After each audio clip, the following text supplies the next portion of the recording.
Welcome. Another episode of the South Star Classroom. On the other side, there's a storm that might be a brewing in Houston education. Come on back on the other side with us. Audio Jungle.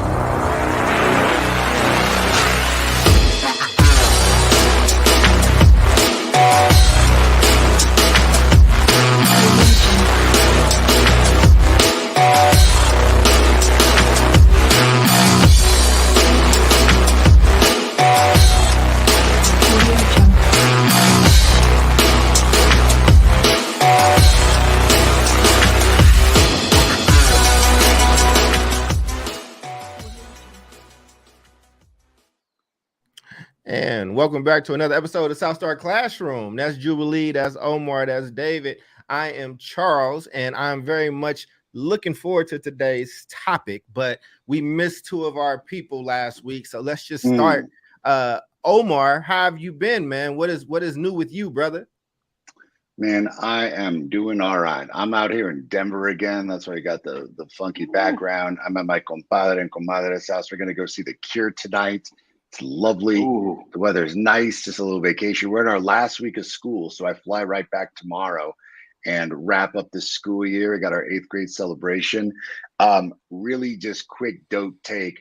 I was speaking to our middle school principal, Miss Alonso. David, you met her, and she was telling me that she's had this flurry of kids from her first class. So she joined us in year 3. Her first class of students, they're now graduating from high school, and they have come back to the middle school to talk about all the incredible places that they're going and college and places out of state for college, and how, I'm not lying, their words, how the crush values of the organization had made a remarkable change in their high school careers, in their outlook for their own professional and personal development, how they're taking that all to college. So that's insane to hear students, not only like no one comes back to your middle school.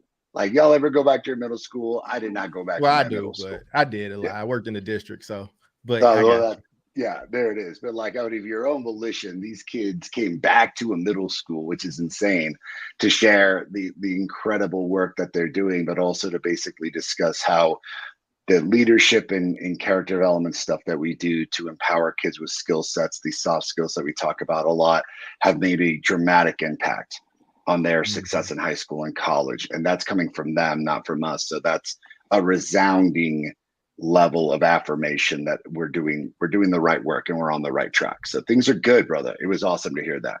And then we had David out with us to visit and scope things out. So pass it over to him, man. How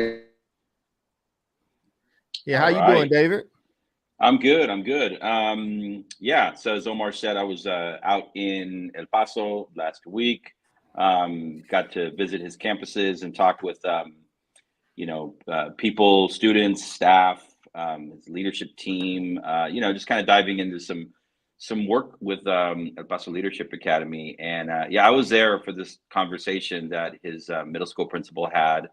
And I was just listening, as an observer, just kind of picked up on the, the power of the work that the school and the network are doing, empowering young people in middle school so that they can go on and thrive in high school, and before they transition to college or work or whatever they do, coming back to recognize and call out how the middle school program impacted their lives. And it was quite powerful, it's definitely, it's happening. It's happening, people. And so I really enjoyed the visit. Look forward to moving forward with the next steps in this project. And it was great. So thanks, Omar, to you and your team and your community. And then just on the personal front, we're getting ready for summer here, like, a lot of you are. We've had some family in town this last weekend, and it was busy, but it was great. We had family in from out of town, and we got together like 4 nights in a row. We went out to see the Padres devour the Chicago Cubs yesterday. I have my Cubs hat on. It's the 1960s to 70 alternative insignia right here. But okay, yeah, congrats. So my voice is a little hoarse. You know why? Yeah, we were hooting and hollering. Because baseball is that thing. It's like it's we have a beautiful stadium here, and it was almost sold out on a Monday night. So San Diego Padre fans are definitely they're like OG fans. They come from all parts of the county, and it was a great experience. I love baseball. I love going and just being around different people and all walks of life, and you're all there mainly for the same reason. So That's what's up, man. Yeah, man, that's it. Listen, the Cubs won a World Series in my lifetime. I was able to see it. We almost choked it, but it happened. I prayed for it since I was a kid, so they don't owe me anything for the rest of my life. That's how happy they made me, because I didn't think the lovable losers would ever win it all. But Jubilee, why don't you check in before I do? How are you doing? I am doing exceptionally well. We're in June, people. I mean, happened so quickly, and this is like senior week for my son. So we've got senior dance and senior trip and senior parade and senior ceremony and all the things. So it's a great it's a great time of year. The pool is open. The birds are singing even more. I got extra bug spray for the wasps and the hornets and all of the creatures that think they're about to do something to me this summer. You're not, because I am well equipped. So it's great. Everything's going well. I put the things that shout out to the bugs. Let me tell you something. Last summer was my first summer out here in Maryland, and I was mortified. I was sitting out on my patio, happy, just minding my own business and drinking my tea, and some big old black creature with I was like, why? Why are you here? And I stayed inside for like 10 days. I wouldn't go outside. I was like, I have to figure out strategy. You figure out strategy for everything else, Drew. You got to figure out a strategy for these southern bugs. And so we just had a whole conversation about utility. It could have been really helpful right there. You know what I mean? Welcome to this now. Right. I think she ran with me. Where was the dog? Yeah, I was gonna say, where's the protector? It's supposed to be barking. Work. She barked, and we both ran inside together. But this summer shall be different. I am the only one here that does not have a pet, and all three of these people really love their animals. I don't hate animals. I just want to put that out there. I want the John Wick dogs. That's all. And I want somebody else to walk them and clean them up when they use the bathroom. But for my check-in, I got three good ones and an annoyance. So one, our HBCU report is out today, and I'm so excited about it. It was a true labor of love. It might have been one of the most robust reports I've done, just with the way we kind of dove into not just HBCU history, but the history of Black people educating themselves and being agentic throughout this country's history. I just thought it was really dope, and we got to talk to some incredible leaders. That's called the report is called Ebony Towers. I think I got a video that I can share later. The other good thing is I am a nerd, y'all, and maybe y'all don't know this little secret known fact about me, but I love Apple products. I've been a beta tester. Yeah. I've been a beta tester for Apple. Oh, I see where this is going. So I have the new iOS now, right? So I'm a beta tester. I'm one of the people that helps get the bugs out. I report stuff or whatever the case is. But they just introduced a new device, and like the iPhone, and then the iPod before some that. 1984 type shit right there. And the future is here, and it is both. Oh, I was both super intrigued and mortified, but the toothpaste is out the tube now for the AR device. And I'm really, really interested. And much love to our partners at BS3. I got your dues, brother. I ain't forgot, but much love to them. The other one that I would say that I love, staying in my nerd bag, y'all are learning a lot about Charles today. Spider-Man Beyond or Across the Multiverse. It may be one of the best movies. Definitely one of the best movies I've seen this year. One of the best Spider-Man movies I've ever seen. It was incredible. I think it was incredible for any race. I think it was incredible for any age group. I think, there was the brown Spider-Man, the Indian Spider-Man, the black one. And the thing was, I think they did a good job. It was not an intentional, let's check these boxes. It was things that actually worked in the story. And the story, it starts off very, like kids can get it, but it takes a turn in it. And I think what they're doing is growing their audience. So they know that their audience is a few years older. It was just great storytelling. And then finally, I will say y'all, I know that I do a lot of running with this stuff and have to be online and I am getting so tired of social media. I'm trying to hang in there. I mean, my block button is getting strong. Like, I got You block people, Charles? I did not before, but it's coming. And there's some people that are just not getting a hint. Jubilee surprise. You block?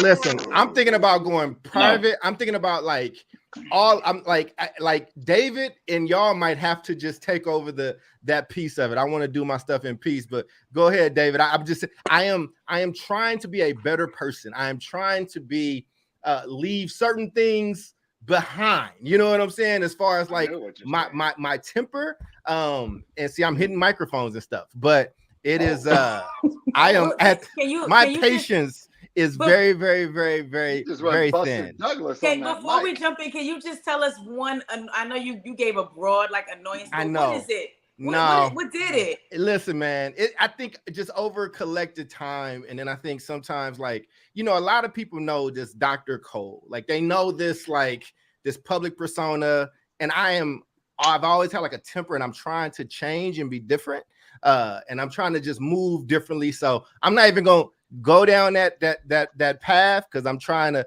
you know, remember when you came on, Jube, and you had just came from the school and you was ready to raise holy hell? Oh yeah, they called the cops on me. That's why. It is. I'm trying not to make sure the police are called on me. So it's all good. But today I am so happy to have y'all back, man. I think Jube and I held it down last time. I thought it was really cool. It was very conversational. And I'm really proud of the growth that this podcast has had, and that will continue to grow. And if you like to listen instead of just watching the video, or you want to watch the video later, we are on Spotify. So make sure you migrate over there. Make sure that you get us over there. We're going to continue to make improvements. But with no further ado, David has brought a really dope topic, and I'm gonna let him explain it to us so we can get into our discussion/debate bag.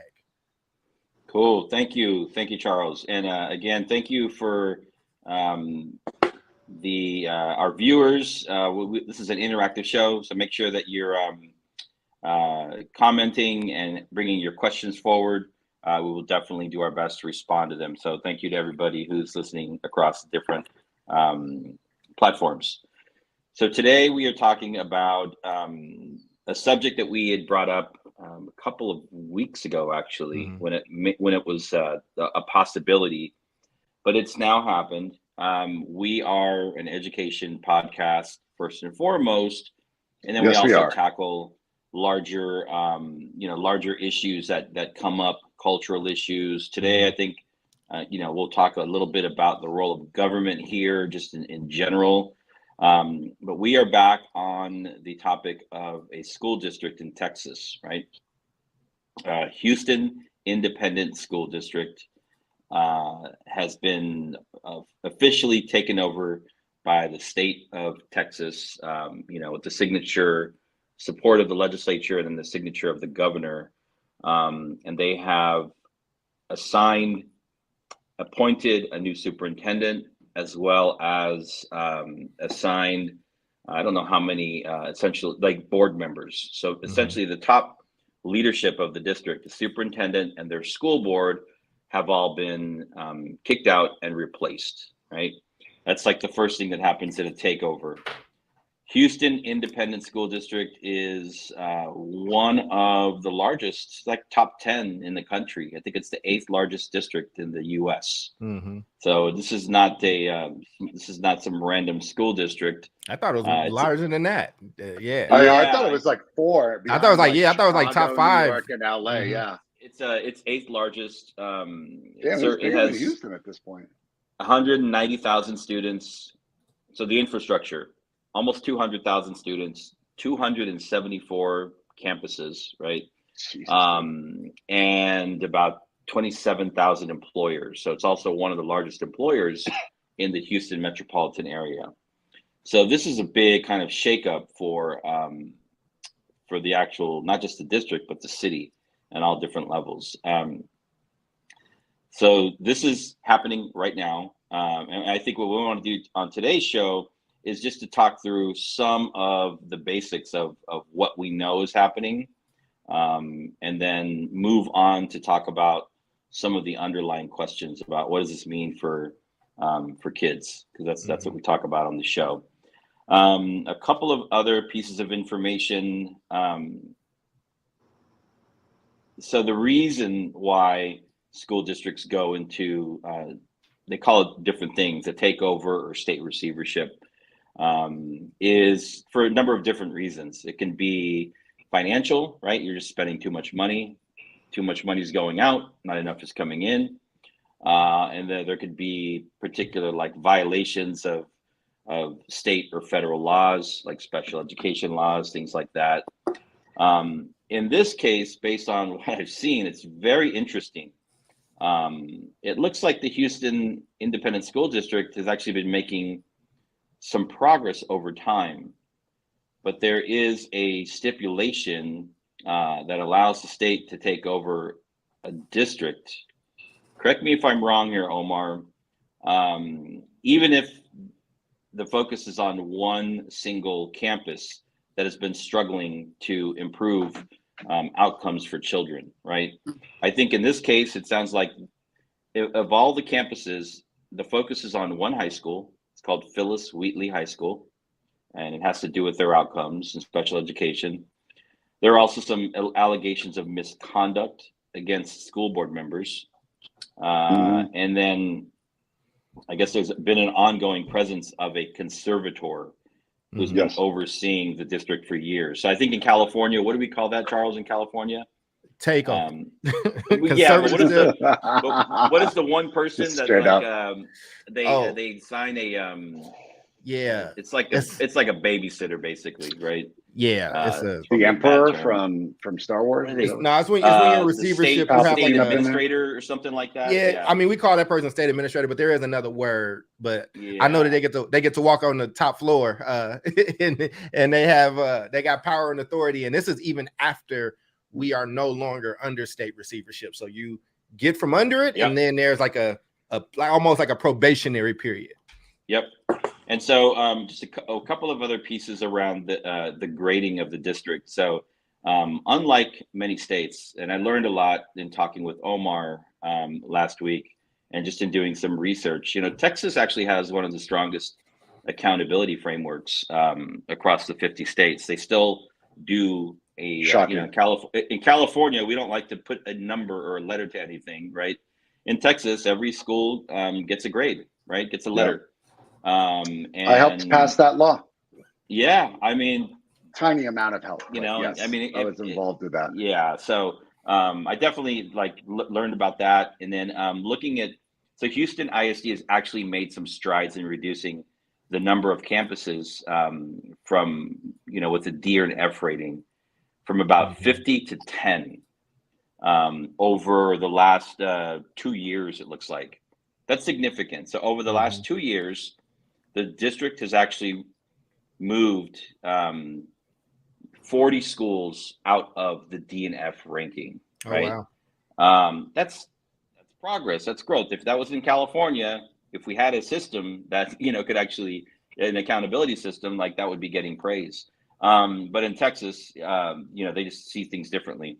In Houston ISD, 94% of their schools have a grade of an A, B, or a C. Wow. Right. So it's kind of it's a very strange thing for me, and it kind of changes the way that I think about it. And hopefully, Omar, you can add some more color. I was gonna say, why are they being taken over? As to why this takeover is happening, because to me it looks like it's a big district, which is challenging, but it's also been showing some growth, right? And so that's what I know. The district is taken over by a new superintendent, a new school board, and they have this whole the idea of democracy, right? With democracy comes inefficiency, right? And then the less democracy you have, the more efficient you can be. You can make these kind of quick changes in the system. So that's what I have initially. We have a question, I believe. We talked about the basic mechanics here. Omar, do you have anything to add on this situation or how these things work in Texas? I mean, I can add a little bit later. The one thing that I would add is that despite the inordinate amount of gains to the overall system, what they found was that this one high school has had 9 consecutive years of just like abject failure, like abject failure. And they were correcting a bunch of other places, but it's a microcosm to basically say you have been not only disparaging schools that are low income, that are like majority minority, but you have not figured out a corrective system for the schools that need the most support. And now it's been 9 years.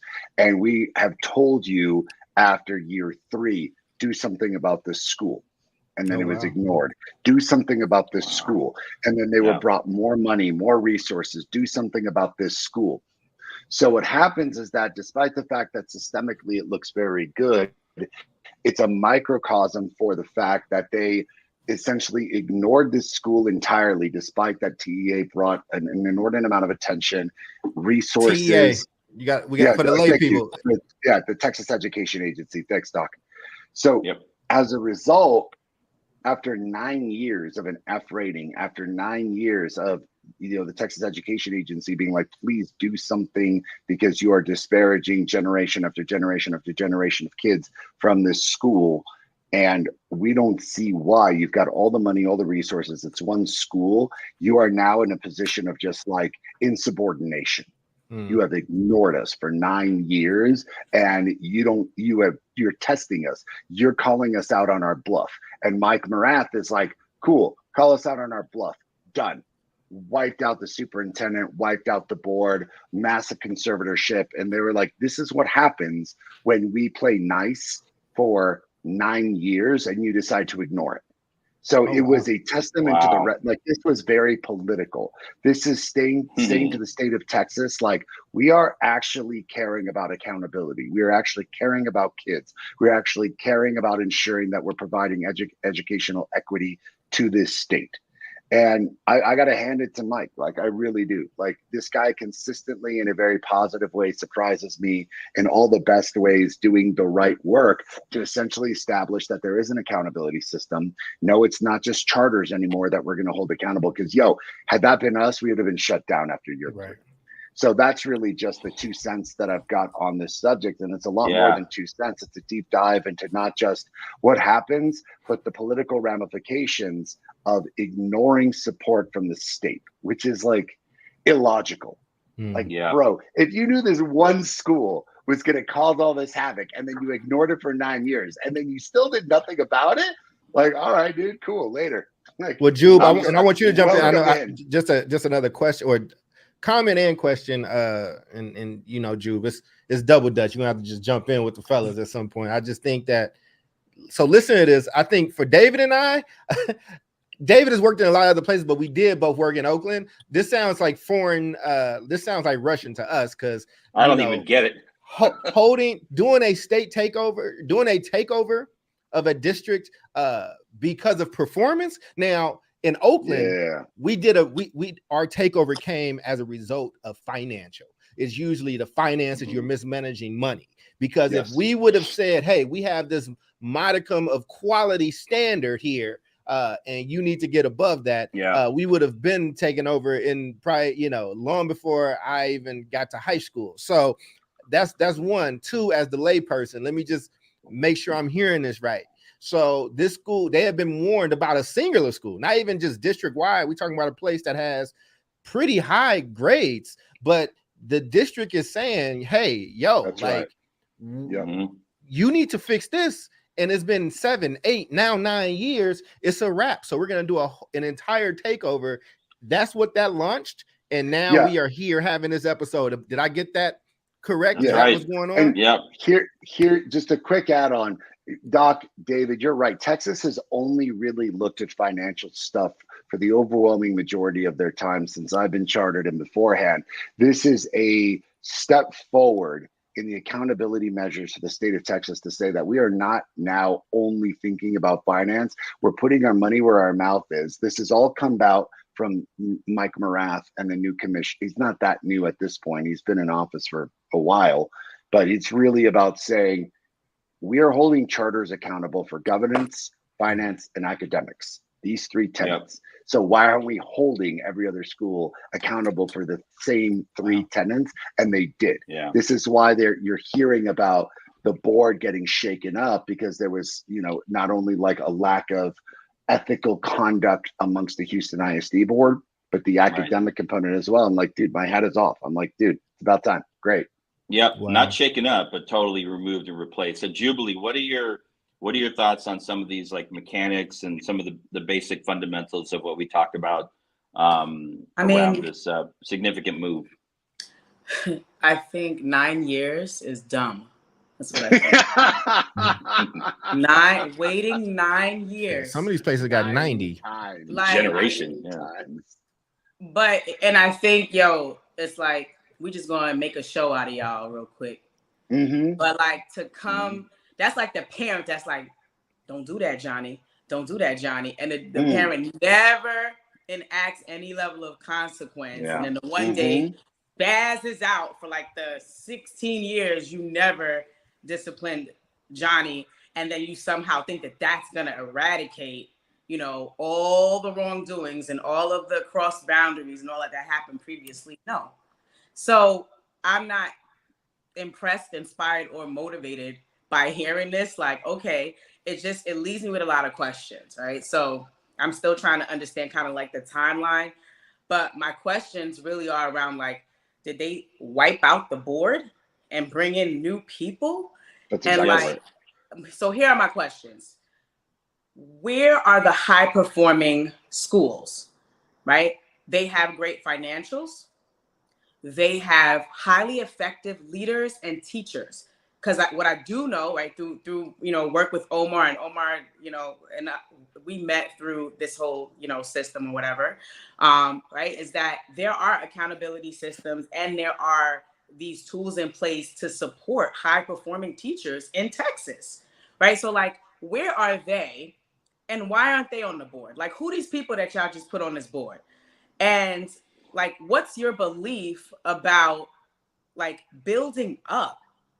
Because like you pull the rug, what it sounds like is you pull the rug from underneath. One, you make an example, because 9 years is dumb. You make an example. Two, you pull the rug from underneath. So I'm not sure, I can't tell if the things that were working, such as high performing schools, high performing teachers, leaders, if they were honored in the space and left to represent, and to help build up, right? Or if it was like, well, we're going to throw out the baby in the bathwater and we're just going to start new, because new doesn't mean better, right? So, and then it sounds like there's a lot of potential for both growth and regression. So it just leaves me with question marks depending on who's at the table. Yep. These are really good questions. And a quick, I don't have all the data here, but so we are talking about a brand new school board, right? Non-elected, no ballot boxes. Questions. And I think I believe there was a process in place for people to apply. It sounds like they got around 400, it says 462 applications were received. And of those, they came up with some process to land on whatever it is, 9 or however many trustees they have. There's a different piece with their profiles, but yeah, that would be something else interesting to dig into, like who are these people, right? Yeah, because you mentioned a stat about the amount of schools that had between an A and a C rating, right? So where are the A level leaders? Like, what are they doing? Yeah, I'm just saying, like, if you're gonna move stuff, right, and reorganize things, like get the best of the best at the table. If we're literally drowning as a district, get the people at the table who are doing it and doing it well for our children and talk to them. Right? Can I jump in there? Please. Because I know.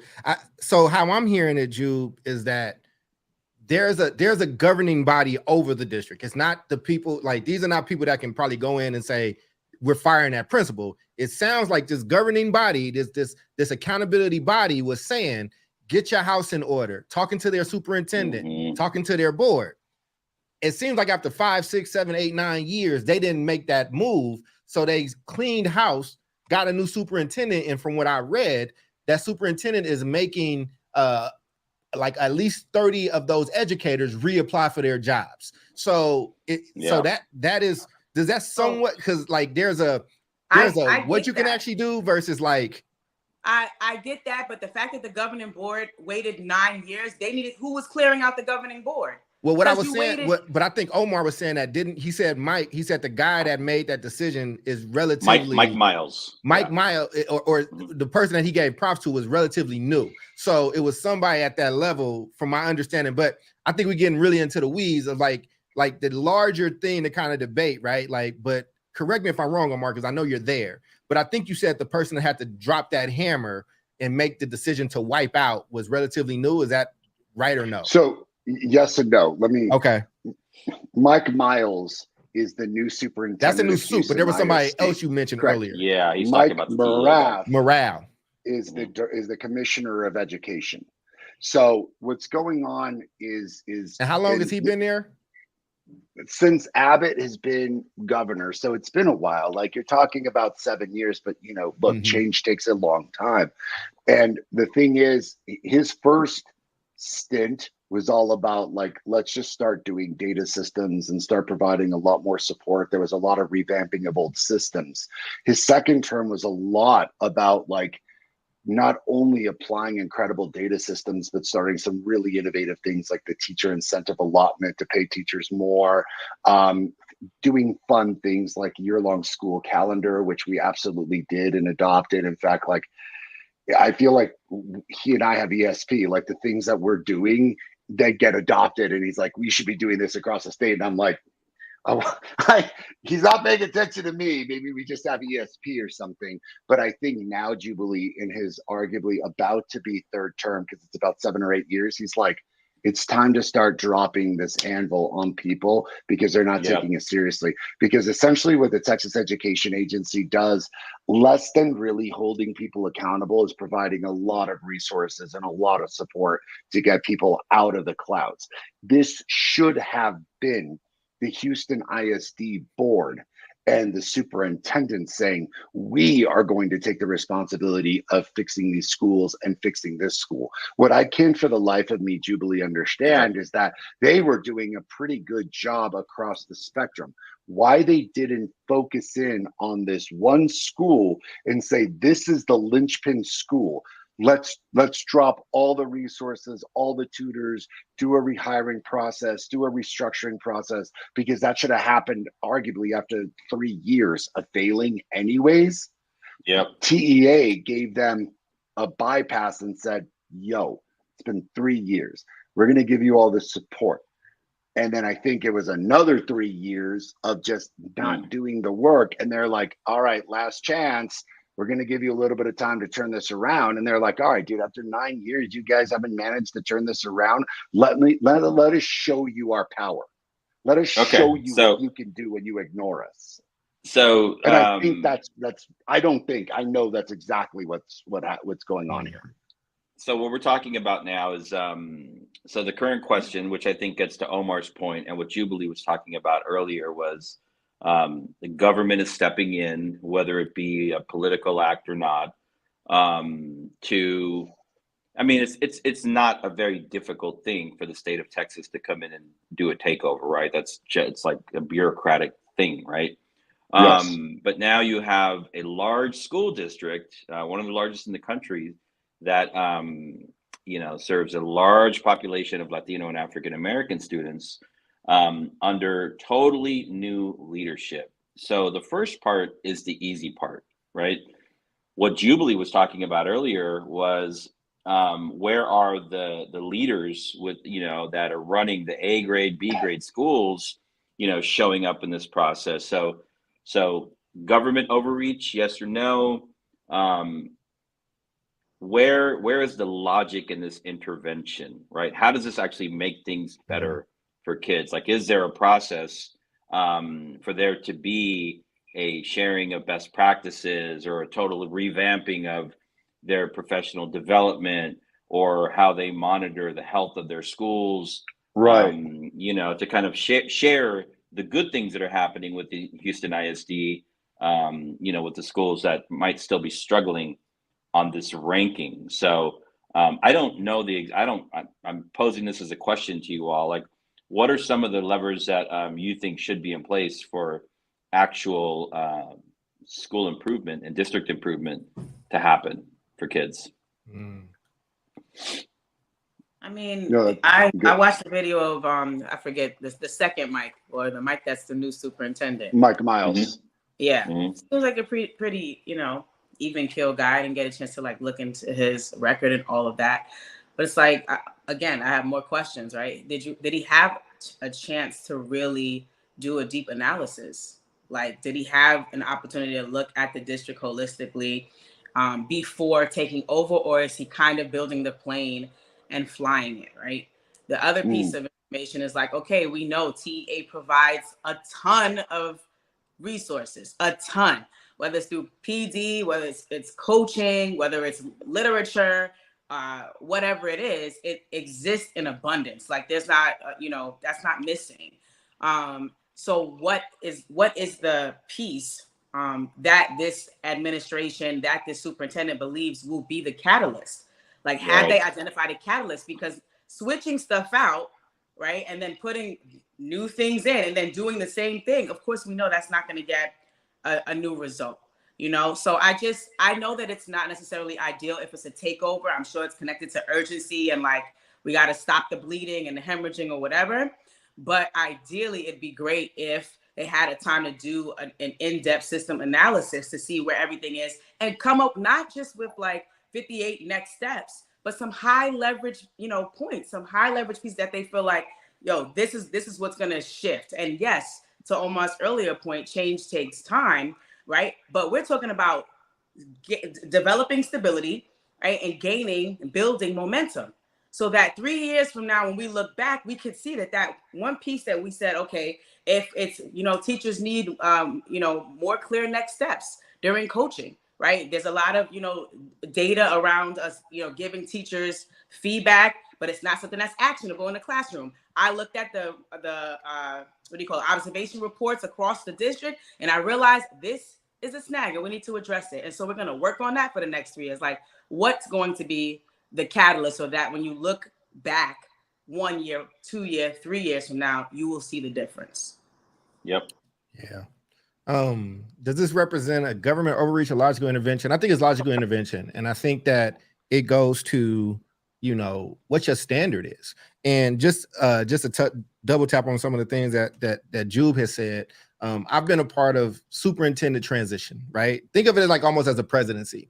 There's a general analysis that you might have in the country and what those things are, but there's just information that you won't have until you are the person in the seat. I can't talk about, certain things going on with certain personnel. I can't look at certain things, right? Like, so there's a general thing. And then usually I know when Antoine came in, I wasn't on that official transition piece, but I got called in. There was a lot of like listening campaigns and diving into data. So because you have to make your strategic plan, right? And your plan has to be. You're talking about Antoine Wilson, the former superintendent of OUSD, right? Yeah. And what was that generally? What year was that when he came in? Oh man, ballpark. Man, I'm about to age myself. Maybe 6 or 7 years ago. It was. Yeah, that's right. Okay. Yeah, maybe 6 or 7 years ago.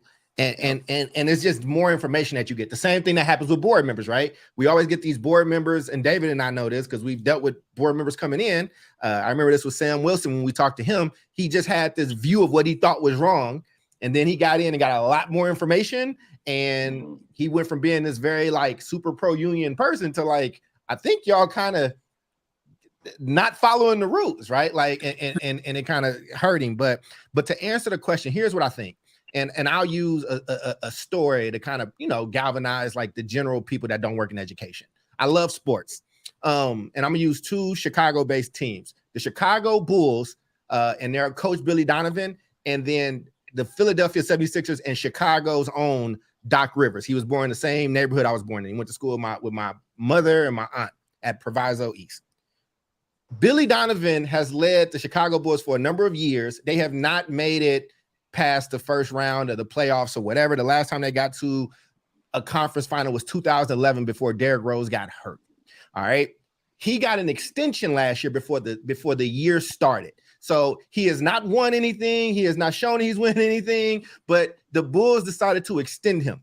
Now, Doc Rivers is a Hall of Fame coach. He will be in the Hall of Fame. All right. He will be a first ballot Hall of Famer. But when the 76ers hired him, they hired him with a mandate, with a standard. We are hiring you because we have a win now team. We have Joel Embiid. We got you, James Harden. We got Ben Simmons. We got these people. Your goal is to get past the second round.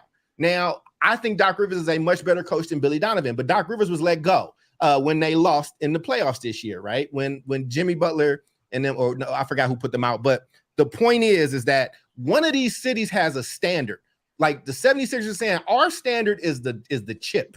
It is not like nice to do's or whatever the case is. The Bulls do not. The Bulls is just kind of like, look, we're in a big market. We can make some decent money. We can do whatever. We might win, we might not, or whatever the case is. And I think when we talk about government overreach or logical intervention, I would prefer a district that is going to go for it. I would prefer a district that says we have a championship caliber team. Now let's actually make championship caliber moves. And so, and you saw that. You saw the Milwaukee Bucks win a championship less than 3 years ago. They fired their coach this year. Toronto won a championship 3 or 4 years ago. They fired their coach this year. And there's a difference between the teams that are winning championships are moving coaches. LeBron James has won a championship, and then Vogel, and then dude was out, right? So when you ask that question, David, I look at it as logical intervention. I think that the will is there, and hopefully that the leadership that you got understands the mandate. And if they don't meet that mandate, then there might be additional changes. I think what Oakland has is illogical non-intervention, where we talk about a high school that's been felon for 9 years. Try 90 years, try 80 years, try 70 years, try multiple generations over and over, and they just say, well, just give us some more time, give us some more time. All the meanwhile, kids are being failed and being banished to poverty. So and teachers still are striking every other year, and they're getting more money, but education isn't rising. So that's how I would answer the question. That's right. I got something short to say, then I want to hear from I know that was long. Sorry, that was very loquacious. On the same piece, though, I think logical intervention, because I think, you know, if you look at what's happening in Oakland, California, or in LAUSD, or in San Francisco Unified, it's not one school. It's like more than half of the schools, right, that would be in this situation. And then so that calls into question like our fundamental belief in like the role of government. Like, what is the role of government, right? School districts are part of the government, right? They're lower on the totem pole. You know, eventually you have your state, your local, your county, and then your state governments. But yeah, there is a fundamental role that state governments should play in intervening when any part of government is not functioning. That includes, you know, police departments that have high rates of acts of violence towards people of color, or, you know, any kind of, like, you know, police shootings or things like that. Like, look into it, investigate, and fix it. You know, school districts that struggle to meet basic needs for children, right? Look into it, take action, do something. We recently moved from a city that I loved, Oakland, California, to another city that I love, San Diego, California. And they're both in the state of California, but they operate at such a different, like, basic level. Like, we actually have a government here in the city that we live in. You know, granted, we have a Republican mayor, but you know what? They pick up our trash at the same time. They keep our streets clean. If you need the police, they show up. The schools are good. You know, there's a general order to things, right? We have an unhoused population that has access to services, and they're able to, you know, put them in temporary housing, give them services to transition. And so, like, they take care of people. It's like the role of government. That's what government should do. So I don't care if it's in like a red state or a blue state, in a suburban area or an urban area. I do think, you know, this type of intervention makes sense. So I support it. And I wish other states or localities would learn from what's happening in Texas. I'm shouting out to California. So That's what I got to say. Before you jump in, what I will with Jube, I think like I agree with you though. Now I don't know if this is the right person. I don't know if that plan is going to work or whatever the case is. I think those are the right questions and things to kind of. I think if you set the mandate, I think you get to hold them to that mandate. But I think the general decision to make or whatnot, like I would look at a logical intervention. I got your back on that. I'm just looking at it from the decision making process. Go ahead. I cut you off, because this is your state. So these your people. I mean, yeah, man, but like it's a big ass state, man. I can't be representing everybody in this place. Although I could. Hire me, man. Hire me. Governor of Texas, man. I'll do it, dude. I'll do the things. So you have two really large scale things to look at. The question government, is this government overreach or logical intervention? Here's the irony, but it goes back to a historical question. So if you look at, the early 1900s of the United States, the question of what does government do and what does it serve was a ideological question that stemmed all the way through World War II, all the way. And it was this idea that, like, I'm not lying, like James Garfield and Grover Cleveland and all those cats during the Gilded Age of the United States were bartering, which is, what do we do? Because there was a fundamental disagreement amongst a number of those presidents that the government should be here to help people. They believed it should not. They believed that the government was here to basically create a protection in terms of defense, stabilize a tax system, and that's it. Highways, guys, weren't built until the 1950s.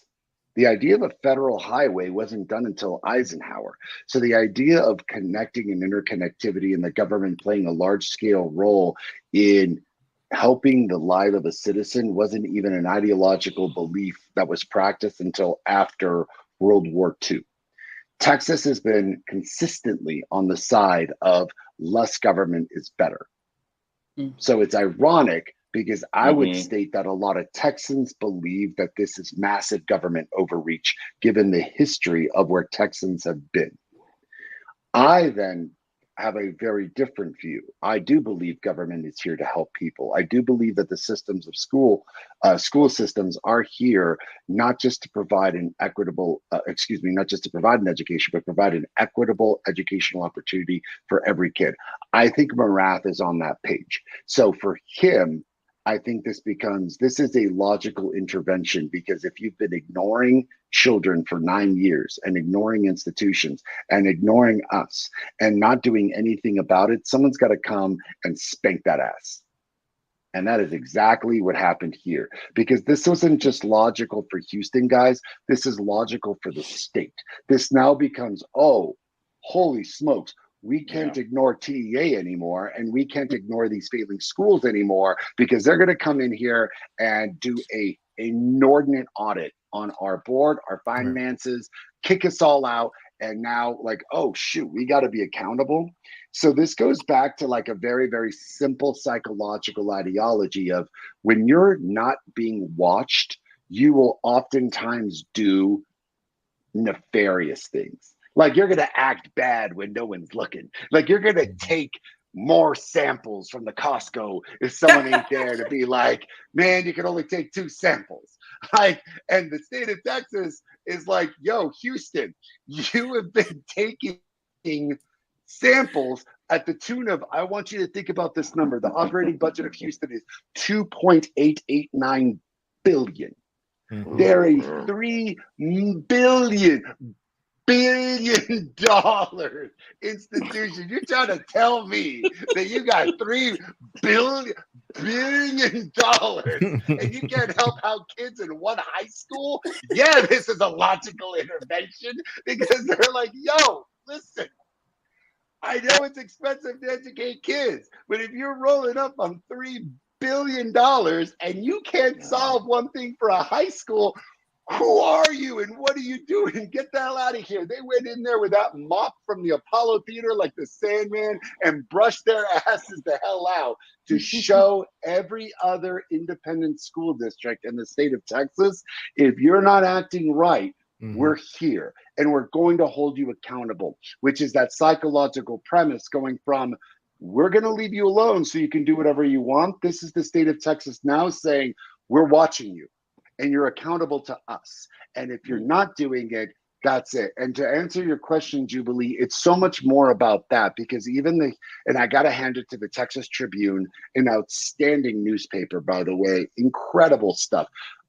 They were the ones that really said it just the way you said it, Jube. It's like, what are the consequences of what they did in Houston? Mm-hmm. Are they really devising a plan? Are they creating something that's going to shape this? Are they bringing in the power leaders? The answer is no. TEA, the Texas Education Agency, by doing this, isn't really doing that.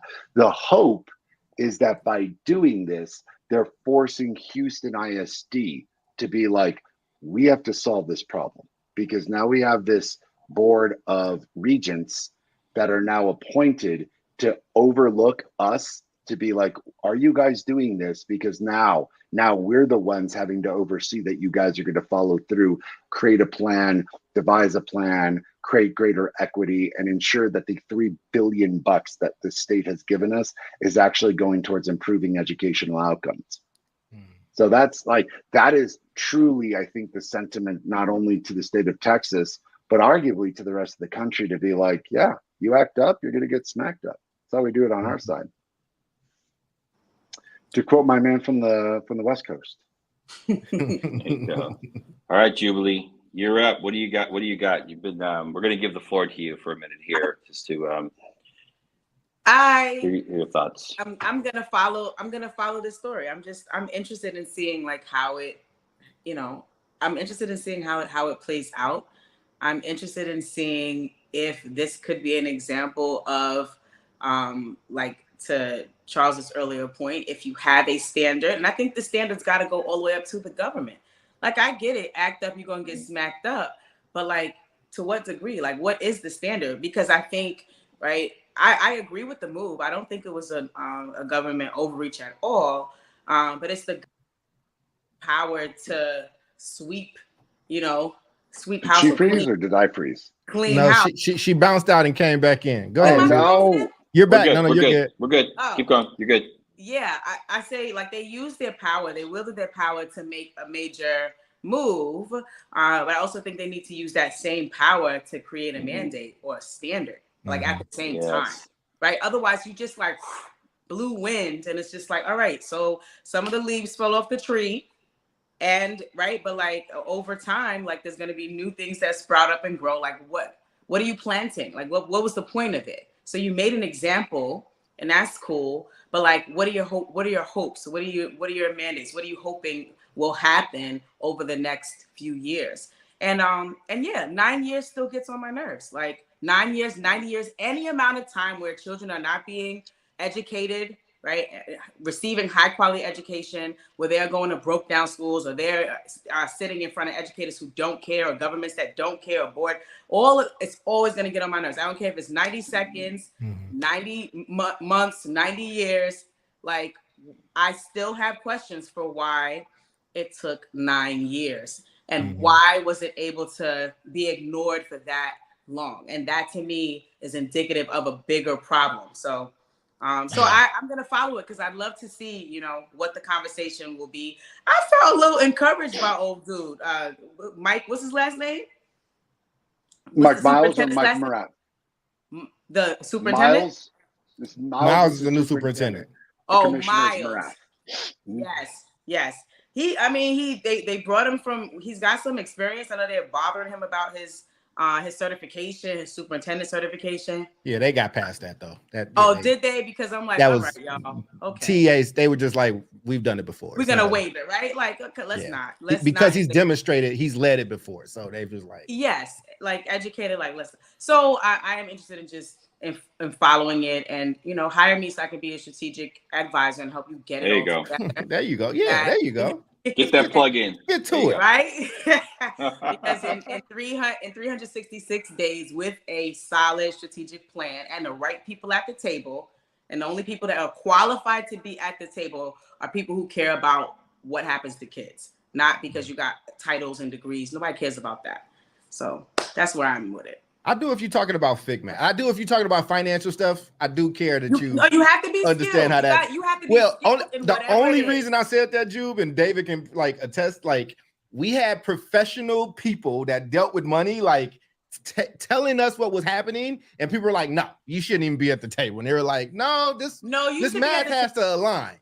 Yeah, no. You got to be skilled, and I'm not talking. I get what you're saying. I fully get what you're no saying. savior syndrome stuff, but like, no, I get what you're saying. We've heard enough from people who don't see children as the reason that we're all here, right? And like 9 years, and back to the 9 years, to me, it's like, who was thinking about the children? You know, I always come back to this. What about the children?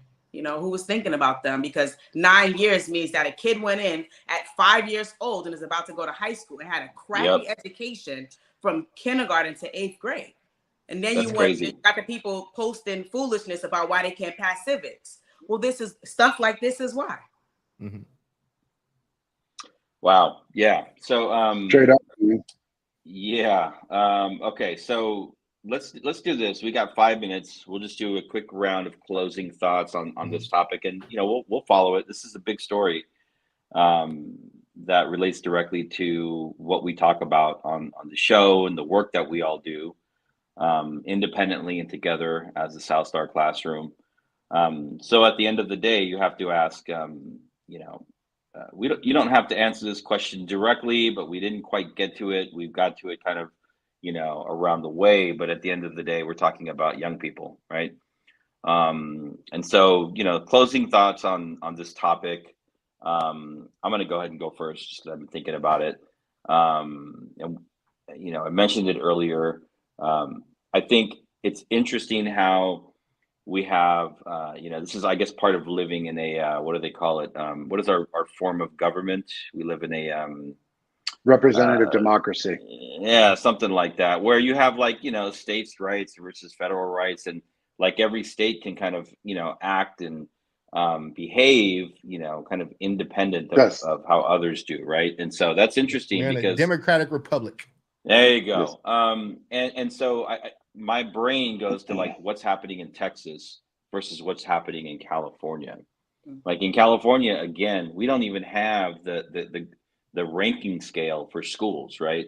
And so how would you even know to kind of, take any kind of action, right, based on anything that is even somewhat objective, right?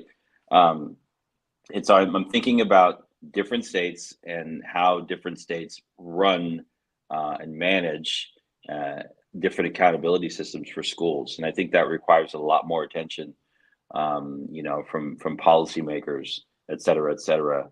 I could go on a whole blue state, red state tirade. I'm not going to do it right now. So that's number one, and then just the concept of time, right? We're not talking about a full district, but we're talking about a school that failed to make any significant moves over 9 years, and then the chickens come home to roost, and that's called accountability. I think it's logical. So, but then again, 9 years is like 70% of a student's K-12 education. Yeah. And some, unfortunately, the bigger these systems are, Houston ISD is huge, LA USD is huge, New York is huge, Miami-Dade is huge. These big systems move very, very slowly, and change happens over time. If you're a parent of a child, that should not be of your concern, right? You want the best for your child. Right now. And to be in a failing school right now, right, like yesterday, right? To be in a school that's not meeting your child's needs, whether it be a charter or a public school, is unacceptable right now in this moment. And to see how slow and kind of like lethargic and sluggish our government moves around some of these critical issues. We're talking about like the future, transformation of our next generation of leaders, is really upsetting to me. So I think the concept of time here, I would wish and hope to see going forward, quicker interventions in Texas and in other states. And it's motivating me to think differently about that. And, in some of the work I do, and some of my social media activities, just to be a little bit more loud about that. So I'll leave it there. Yeah. Who's next, brother? Omar. I'll be quick because we're already at time, and I kind of gave my final thoughts already. The overriding ideology of accountability to me is just important, and like that's a simple way of being like, if you know you're being watched, you're going to act right. If you've been able to get away with things, then this is why you have accountability measures. So this is what David or Doc, you're talking about the federal system. The federal system essentially is one in which you have a strong federal government, but then there are various states that have their rights, and it's the 9th and 10th Amendment that guarantee rights to the citizen and rights to the state and rights to the citizen respectively, right? What is the difference is that how a state decides to interpret those rights. So California has one interpretation of where they want to guide those rights, especially towards education. And Texas now has a bit of a different ideology. In my opinion, I actually think this is one of those things that Texas is doing right, in that, hey, you have been for far too long unaccountable to kids and taxpayers. You've been far too long allowing abysmal failure to be unnoticed and unchecked because those kids are minorities and that's a poor school. So forget about it, because I guarantee you, dude, if that was Highland Park in Dallas, or if that was what school in the Woodlands, all of these very affluent schools with majority white kids, that failure rate wouldn't have been 9 years, it would have been 1. And there would have been hell to pay for the superintendent and the entire board. So it's even more disparaging that it's 9, but it is hopeful and optimistic that someone is saying, we're going to spank that ass if you continue acting a fool, and we're going to absolutely dominate you, because the last thing anyone in Texas ever wants is government overreach. So to enact government accountability, I think is extraordinarily effective measure. Beautiful. Charles, and then we'll let Jubilee close us out. Absolutely, man. I think in my final thought, I would just say this, man. I think I'm going back around standard. I don't know.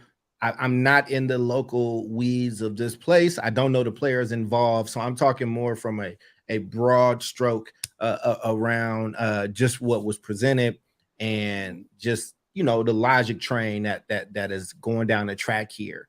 I will say this though, right? Like, I subscribe to 2 forms of thinking when we talk about education. It is either the emperor has no damn clothes and don't nobody know what they're talking about because it ain't got fixed yet, or they know exactly what's happening and then they just devious. I would like to believe it's the former. I would like to believe that it is people that are trying their best and just have not figured it out. But with that being said, and if that's the truth, and if you are in a place that does not have high standards, or they are waiting 9/90 years, what is your standard? And what can you do? You have Google in your pocket. There's a thing called trigger laws in some states. I don't know if it's everywhere. For those that don't know, trigger laws is a lever that parents can pull when they say my school is not up to snuff. There is a criteria that has to be met, and then they can quote unquote pull that trigger and rebuild a school.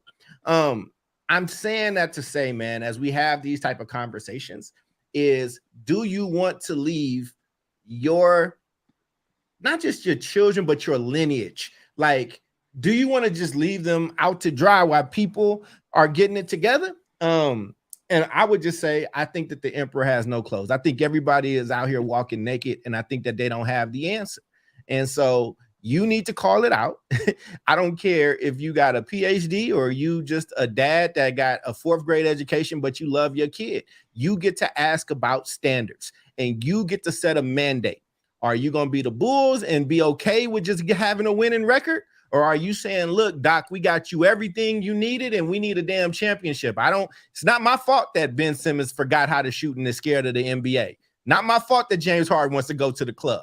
It is what I am saying is we going to try it with somebody else. And if they don't get it, then we're going to get somebody else in here. And just like those NBA coaches, I am a human. These are all well-educated people. These are all very hireable people. And like Doc Rivers will have another job when he decides to have one. These superintendents that might be ended up getting let go, I promise you will be able to find other employment, and it will probably pay way better, and they'll probably have to do way less work. So those are my thoughts. And you are the consumer, you are the end user. This is supposed to be your product for you. And if Amazon can ask me how well they dropped the package off on my like front doorstep, you can ask what type of education is your kid getting. So that's where I'll leave my piece. Take us home, Jude. I love it. I'm still riled up over here. The accountability piece, I think, is a big deal. I think we need accountability, and I don't know that it should be determined by state. I mean, you know how I feel. I've been talking about this whole national piece almost every single episode, because it's like, let's come together and say what an American child needs to know, right? Let's get all the stakeholders at the table and determine what that should be and the vehicle that we'll use to get them there, period. And if you're doing it, great. And if you're not, you got to go. How might this impact students? So it could be the best of times, it could be the worst of times. I think, only time and strategy will tell. But a couple things came to mind. Like, this is a huge overhaul, which means huge change management. I heard the gentleman, I'll call him Superintendent Miles, say at the end of his conversation at the interview that he started to name that the parents may experience anxiety, and he understands that or what have you. So he seems like he has emotional intelligence and maybe the capacity to handle change management. And I think that also trickles down to teachers, and that trickles down to students and how they absorb, this kind of transaction or transition. And whether or not he's going to be able to get buy-in from all the people to be able to make these changes, that'll determine how it impacts students. And whenever they do create a plan, I would imagine that they have something that they're going to roll out, how they actually roll that out. So still a question mark for how might it impact students, but my hope and prayer is that they are considered at every waking turn for every single decision that is made. And that's it. Well, look, that's the first time we've been hit with Dickens. You know what I'm saying? To close out, she busted out Tale of Two Cities on us. We appreciate that, man. So many literary references, man. She's coming back with Baldwin and Won't Win and later.